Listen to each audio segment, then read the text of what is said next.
فسجد الملائكة كلهم أجمعون إلا إبليس أبى أن يكون مع الساجدين.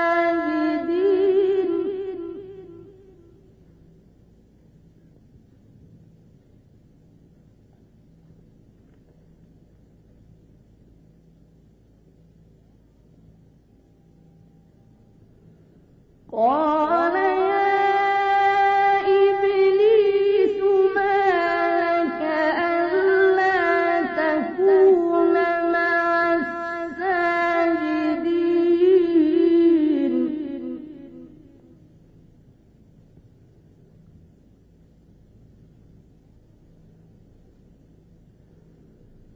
قال لم أكن لأسجد لبشر خلقته من صلصال من حمأ مسنون.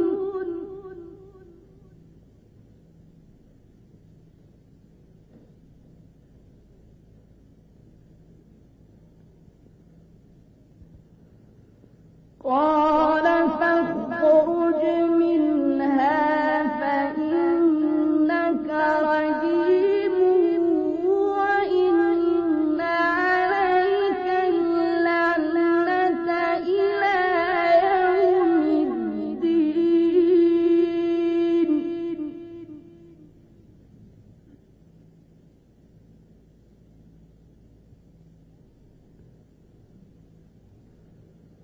قال رب فأنظرني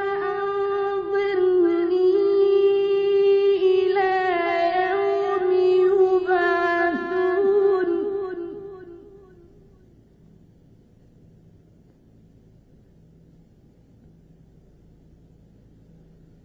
قال فإنك من المنظرين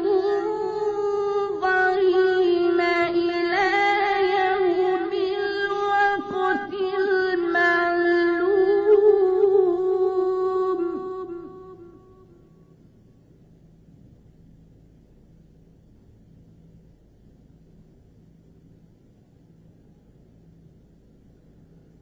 قال رب بما أغويتني لأزينن لهم في الأرض ولأغوينهم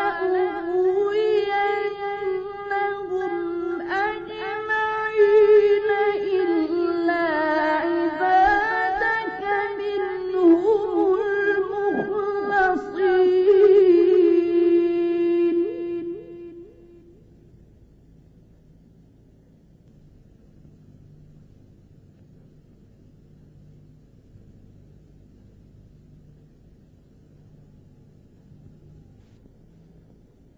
قال